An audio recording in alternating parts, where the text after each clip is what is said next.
দর্শক, আপনারা জেনে গেছেন এই সেলুকাস দেশে, এই মিরাকেল দেশে এবং এই কখন কি ঘটে না ঘটে বেআন্দাজি সেই দেশে সবশেষ খবর যেটা তোলপাড় তুলেছে এবং বিশেষ করে সাংবাদিক, সচেতন মহল, সুশীল সমাজ এবং সারা দেশের মানুষ অনেকটা বেকুব হয়ে গেছে যে বাংলাদেশের নিউজের প্রাণকেন্দ্র, যদি বলি নিউজ ব্যাংক, খবরের ব্যাংক, এবং সারা দেশের মানুষ জানতে চায় যে সরকার কি করছে কি করছে না, কতটুকু কি আগাচ্ছে না আগাচ্ছে, প্রতিটা জিনিসের রিয়েকশন জানতে চায়, প্রতিটা জিনিসের পদক্ষেপ জানতে চায়। সেই সচিবালয়ে সাংবাদিকদের প্রবেশ টোটালি নিষেধ, সোজা বাংলায় টোটালি নিষেধ। প্রথম আলোর খবরের মতো আপাতত শব্দটা ব্যবহার করা হয়েছে, প্রথম আলো তো জানেন, এবং দু একটা খবরের এই চলতি সপ্তাহে প্রথম আলোর উপর আমার যে এই 20-25 বছরের আস্থায় কোথায় যেন চির ধরেছে। আপাতত কতদিনের আপাতত ওই বাংলাদেশে তদন্ত কমিটিও আপাতত 3 দিনের মধ্যে রিপোর্ট, 7 দিনের মধ্যে রিপোর্ট, ওই সাগর রুনির চার্জশিট 100 কতবার সময় নিয়েও জমা পড়ে না। যেই দেশে আপনার বিচারের কথা বলে হ্যাঁ বিচার হবে, দ্রুত বিচার হবে, সেই দ্রুত আর হয় না। তাহলে এই আপাতত কতদিনের জন্য সাংবাদিকদের বন্ধ হয়েছে? এই আমি যেদিন কথা বলছি 28 ডিসেম্বর 2024, তার আগের রাতে প্রায় বলা যায় মাঝরাত ঘনিয়ে আসে, গ্রামগঞ্জের মানুষ এই সময় বেঘুর ঘুমে থাকে। তখন স্বরাষ্ট্র মন্ত্রণালয় থেকে একটা প্রেস রিলিজ পাঠিয়ে বলা হয়েছে যে এই সাংবাদিক এবং বেশ অন্যান্য পাশ একেবারে সরকারি কর্মকর্তাদের কিছু বাছাই করা বিষয় ছাড়া সেগুলো টোটালি বন্ধ, সাংবাদিকরা আর সচিবালয়ে ঢুকতে পারবে না। এবং এগ্রিডেশন কার্ড আছে যাদের আছে সেই সব সাংবাদিকও ঢুকতে পারবে না। এগ্রিগেশন কার্ড থাকলেও এখানে ঢোকার নিয়ম নেই। এগ্রিগেশন কার্ড যারা সাংবাদিকতা পেশায় বা সচেতন সমাজ তারা জানেন। তারপরে ছোট করে বলি যে প্রতিটা সংবাদ মাধ্যমেরই, বড় বড় সংবাদ মাধ্যম মেইনলি, কারণ বাংলাদেশে অনেক সংবাদ মাধ্যম আছে, ঢাকা কেন্দ্রিক বড় সংবাদ মাধ্যমের প্রত্যেকটা হাউসে 1-2 থেকে শুরু করে, এটা সম্পর্কের উপর ভিত্তি করে আপনার 15-20 জন ক্যামেরাম্যান, রিপোর্টার, তাদের একটা পাস দেওয়া হয়, যেটা দিয়ে সচিবালয়ে অনায়াসে তারা ঢুকতে পারে। তাদের জন্য দৈনন্দিন কোনো পাস দেওয়া লাগে না, এটাকে ফিক্সড 1 বছর পর পর সেটা রিনিউ করতে হয়। তো এই সরকার আসার পরে ফেসিবাদের দোসর বা আওয়ামী লীগের দোসরে এইসব অভিযোগ তুলে 147 জনের রেশন কার্ড বাতিল করা হয়েছিল। পরে আবার এগুলো নাকি যাচাই বাছাইয়ের কথা বলা হয়েছে। দেখেন সিদ্ধান্তহীনতা কত জায়গায়। আমি এই কথা মিথ্যা না, আমি বলছি যে হ্যাঁ, এগুলার দলীয়করণের ভিত্তিতে কিছু কিছু ক্ষেত্রে হয়, এবং আওয়ামী লীগের সময় হয়েছে, বিএনপির সময় হয়েছে, এ নিয়ে কোনো সন্দেহ নেই। আবার একথাও সত্যি, সচিবালয়ে যারা ডিউটি পান, অফিস নির্ধারণ করে দেয় যে এই লোকগুলো আমার অফিস থেকে এগ্রিগেশন কার্ড পাবে, সে অনুযায়ী পিআইডিতে যোগাযোগ করে এগ্রিগেশন কার্ড সংগ্রহ করা হয় তাদের নামে, ওই সুনির্দিষ্ট রিপোর্টার বা ক্যামেরাম্যানের নামে। সেই ক্ষেত্রে সচিবালয়ে যারা কাজ করেন, আমাদের অভিজ্ঞতা, আমাদের দেখা যে 80% সাংবাদিকের পেশাদারিত্বের ভিত্তিতে সেই কার্ড ইস্যু করা হয়, যে গভর্নমেন্টের সময় হোক। আর বাকি হয়তো 20% এই ব্যাঙের ছাতা, কলার ছাতা, হ্যান তেন এইসব পত্রপত্রিকার কিছু সাংবাদিক এটা জোগাড় করে নেয়। তারা ওই যে তদবির পার্টি হিসাবে পরিচিত, তদবির করে মন্ত্রীদের নানান রকম তেল মেরে তারা এগ্রিগেশন কার্ডটা তাদের প্রয়োজন হয় সচরাচর সচিবালয়ে ঢোকার জন্য।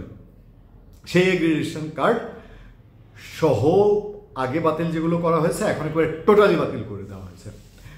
প্রধান উপদেষ্টার প্রেস উইং থেকে একটা ব্যাখ্যা দেওয়া হয়েছে, বলা হয়েছে কেপিআই এই ভিত্তিতে, কেপিআই নিরাপত্তার জন্যে আপনার এই সচিবালয়ের আপাতত বা সচিবালয়ের এই এগ্রিগেশন কার্ডগুলো এখন বন্ধ করা হয়েছে, সাংবাদিকদের ঢুকতে নিষেধ করা হয়েছে বা সাংবাদিকদের ঢুকতে দেওয়া হবে না। কি পয়েন্ট ইনস্টলেশন, এটা হচ্ছে কেপিআই। একটা কঠিন শব্দ তারা ব্যবহার করেছে, আমার মাথার উপর দিয়ে গেছে, আমি এই শব্দের সাথে পরিচিত অত বেশি না। পরে আমি ঘাটাঘাটি করলাম জিনিসটা কি, কেপিআই জিনিসটা কি। কেপিআই জিনিসটা হলো ওই কি পয়েন্ট ইনস্টলেশন, মানে হচ্ছে একটা রাষ্ট্রের, একটা দেশের অতি গুরুত্বপূর্ণ স্থাপনা, পারমাণবিক বিদ্যুৎ কেন্দ্র আমাদের দেশে যদি বলি, বা পাওয়ার সেন্টারগুলো, এই সচিবালয়, অন্যান্য যে বড় বড় স্পর্শকাতর গুরুত্বপূর্ণ, আমি যদি পদ্মা সেতু বলি, এরকম যে জায়গাগুলো আছে এগুলো কেপিআই পয়েন্ট। এই কেপিআই পয়েন্টের নিরাপত্তার কাতারে সচিবালয়কে ফেলা হয়েছে আটকা করে। এই আগুন লাগা নিয়ে দেশে নানান রকম বিতর্ক, জানেন, এক জায়গায় বিতর্ক, এক জায়গায় এক মিল। Awami League, BNP, caretaker government, অন্যান্য দল সবাই সন্দেহের চোখে দেখছে, ডালমেকুচ কালা হে, এই আগুন স্বাভাবিক আগুন না। এখন উপদেষ্টা সরকারের পক্ষ থেকে স্পষ্ট বলা হচ্ছে যে এটা ষড়যন্ত্রমূলক আগুন। ইঙ্গিত করা হচ্ছে যে আওয়ামী লীগের যারা সাপোর্টার আমলা তারা এই আগুনটা লাগিয়েছে, এরকমভাবেই মোটামুটি উপদেষ্টারা বলছেন, স্পষ্টতই বলছেন আওয়ামী লীগের আমলারা, আওয়ামী লীগ যারা সুবিধাভোগী তারা এটা কাজটা করেছে। এই আগুনের পরে এখন এই নিরাপত্তা, কেপিআই নিরাপত্তা, কঠিন শব্দ, এই কেপিআই নিরাপত্তার কথা বলে সাংবাদিক ঢোকা নিষেধ। কি হলো তাইলে? আপনি জাতি এখন আর আপনাদের কি করেন না করেন সচিবালয়ে সেটা জানতে পারবে না, সেটা জানার কোনো সুযোগ এখন বাঙালি জাতির জন্য আপনারা রাখলেন না, বাংলাদেশ মানুষের জন্য আপনারা রাখলেন না। আমি যদি বলি সচিবালয়ে যে এই যে এত নিরাপত্তা প্রহরী, রাত্রেবেলাও তো থাকে, এত নাইট গার্ড, ইন্টেলিজেন্স তো রাতে ঘুমানোর, সবাই ঘুমায়, তাদেরও ইন্টেলিজেন্স সবসময় সক্রিয় থাকে।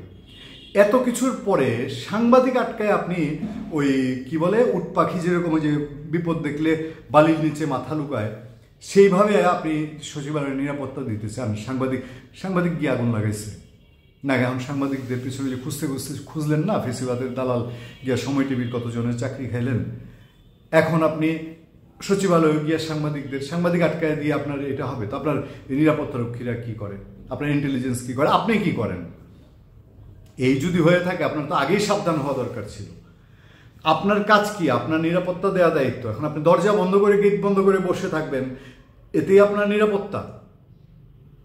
শোনেন, ওই যে কথায় বলে না, নগরে যদি আগুন লাগে তো ওই মন্দির, মসজিদ, উপাসনালয় কোনো কিছু রক্ষা পায় না। তো এখন সারা দেশেই তো একটা না, স্পষ্টতই পত্রপত্রিকায় আসছে যে সরকার দেশ চালাতে গিয়ে হিমশিম খাচ্ছে, একের পর এক প্রবলেম, সেগুলো সলভ হচ্ছে না।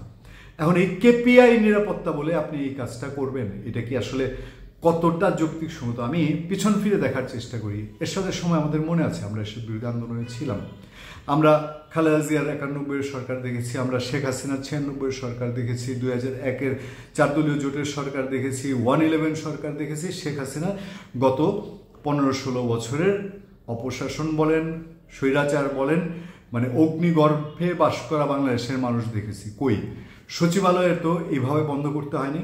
আর করেছি কি জানেন, 97 সালের একটা কেপিআই নীতিমালা ছিল, সেই নীতিমালাটা 13 সালে আওয়ামী লীগ সেটাকে আবার আপডেট করে কেপিআই নীতিমালা 2013 করেছে। সেই কেপিআই নীতিমালা আওয়ামী লীগের, সেই কেপিআই নীতিমালা 13 যারা বাংলাদেশের ওই রেজিনা পারভিন মনে আছে প্রথম আলোর যে কেন দুর্নীতির গোপন তথ্য স্বাস্থ্য মন্ত্রণালয়ে বের করেছিল, সেই জন্য ভদ্রমহিলাকে জেল খাটতে হয়েছিল। সারা দেশে তোলপাড় হয়েছে, সারা পৃথিবীতে তোলপাড় হয়েছে সংবাদ মাধ্যমে। সেই নীতিমালা যেটা আওয়ামী লীগ সংবাদ মাধ্যমের স্বাধীনতা রুখার জন্যে করেছিল, এইটার ছবি তোলা যাবে না, না বলে সরকারি কর্মকর্তাদের খবর প্রকাশ করা যাবে না, কত কিছু, সেই নীতিমালার অধীনেই কি এখন দেশ চালাতে হবে? কোনো কিছুই তো এখানে আইনের মধ্যে, সংবিধানের মধ্যে না। বিপ্লবের পর বলছেন নতুন সরকার নতুনভাবে চলছে। এখন বিপ্লবীরা তারা এই আগুন লাগার পরে বলতেছে বিপ্লবী ভূমিকায় থাকতে হবে, এখন আর চুপচাপ থাকা যাবে না, নরম থাকা যাবে না, গরম হতে হবে।